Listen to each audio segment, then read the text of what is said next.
নমস্কার বন্ধুরা, আবারও নতুন একটা রেসিপিতে আপনাদের সকলকে স্বাগত। প্রথমে তো আমি কড়াই বসিয়ে দিয়েছি, তারপরে কড়াই আমি সরিষার তেল দিয়ে দিয়েছি। এবার তেলের মধ্যে আমি দেখুন এগুলো হচ্ছে খেসারি চালের বড়ি, যে কোনো মুদিখানা দোকানে কিনতে পাওয়া যায়। আমি যতটা লাগবে নিয়ে নিয়েছি, নিয়ে তেলের মধ্যে একটু নাড়াচাড়া করে ভেজে নিচ্ছি।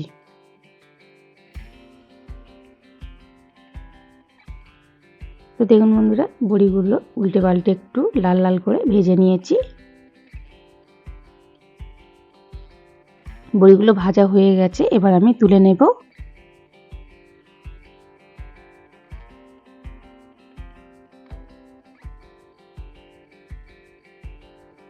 কড়াই আমি আবার সরিষার তেল দিয়ে দিচ্ছি। তেলের মধ্যে দেব কুচনো পেঁয়াজ।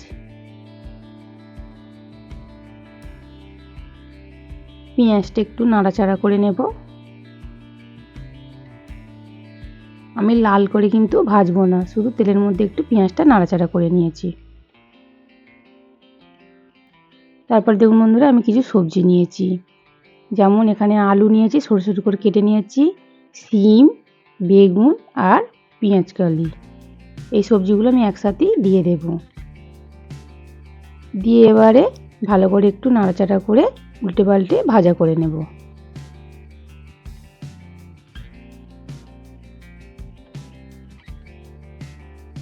সবজিগুলো বেশি কড়া করে আমি ভাজবো না, জাস্ট উল্টে পাল্টে শুধু নাড়াচাড়া করে ভেজে নেব।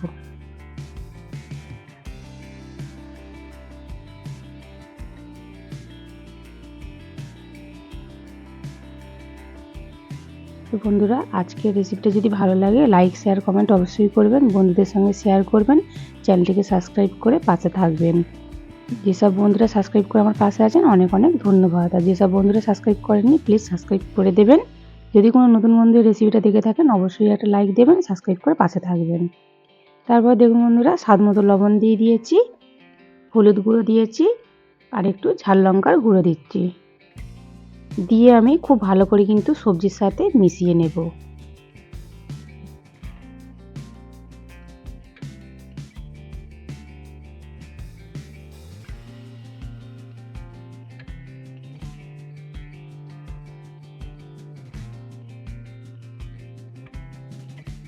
দেখুন বন্ধুরা, খুব ভালো করে কিন্তু মিশিয়ে নিয়েছি সবজির সাথে আমি।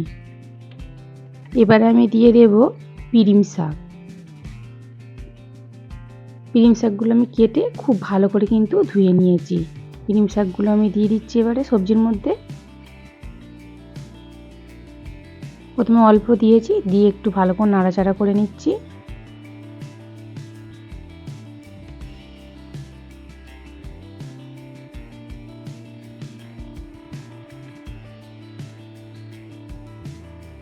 এবার বাকি পিরিম শাকগুলোও দিয়ে দেব। দিয়ে এবার আমি একটা থালা ঢাকা দিয়ে দেব। তো আমি 1 মিনিটের মতন এইভাবে আমি থালা ঢাকা দিয়ে রেখে দেব, তাহলে অনেকটা কমে যাবে, সুবিধা হবে কষাতে। 1 মিনিট পর বন্ধুরা আমি থালাটা খুলে নিচ্ছি। তো দেখুন কতটা কমে গেছে। এবার খুব ভালো করে আমি নাড়াচাড়া করে কষিয়ে নেব। তো বন্ধুরা, পিরিম শাক তো খুব ভালো লাগে খেতে, কার কার ভালো লাগে খেতে অবশ্যই কমেন্ট করে জানাবেন। আর পিরিম শাক একবার অবশ্যই এইভাবে রান্না করে খেয়ে দেখবেন। তো মাছ দিয়ে তো ভালো লাগে, চিংড়ি মাছ, চুনো মাছ দিয়ে ভালো লাগে, আপনারা অবশ্যই একবার এইভাবে রান্না করে খেয়ে দেখতে পারেন, খুব ভালো লাগে খেতে।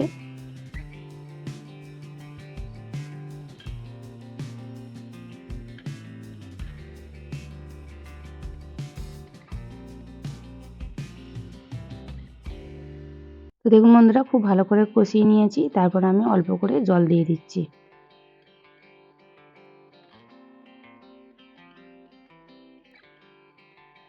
জল দিয়ে খুব ভালো করে একটু নাড়াচাড়া করে নিচ্ছি।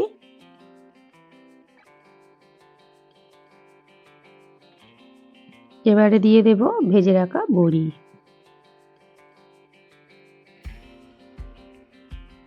বড়িগুলো এইভাবে আমি উপর দিয়ে দিয়ে রাখবো, দিয়ে আমি এবার একটা থালা ঢাকা দিয়ে দেব। দিয়ে 3 মিনিট আমি অল্প আঁচে রান্নাটা হতে দেব। বন্ধুরা, 3 মিনিট পর আমি থালাটা খুলে নিচ্ছি। খুব ভালো করে এবারে নাড়াচাড়া করে নেব। সব সবজিগুলো কিন্তু খুব ভালোভাবে সিদ্ধ হয়ে গেছে, আর বড়িগুলোও সিদ্ধ হয়ে গেছে, কিন্তু জল আছে অনেকটা, জলটা ভালো করে আমি শুকিয়ে নেব, আরও একটু রান্নাটা করে নেব।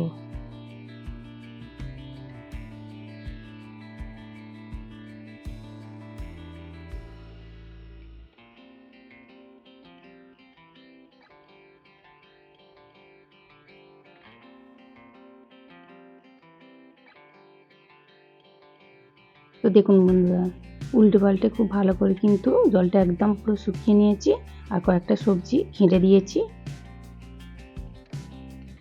তো বন্ধুরা, আপনারা অবশ্যই একবার এইভাবে পিরমিশ শাক রান্না করে খেয়ে দেখুন, খুব ভালো লাগে খেতে। চুনো মাছ, চিংড়ি মাছ দিয়ে করলেও ভালো লাগে, কিন্তু এইভাবে করলেও খুব ভালো লাগে। সবসময় তো পাওয়া যায় না, তো এইভাবে আপনারা অবশ্যই একবার পিরমিশ শাকের চচ্চড়ি করে খেয়ে দেখুন, অসাধারণ লাগে কিন্তু।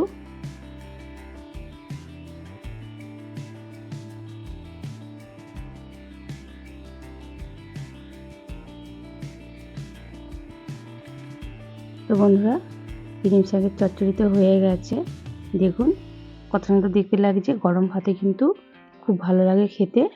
আমি এবারে নামিয়ে নিচ্ছি।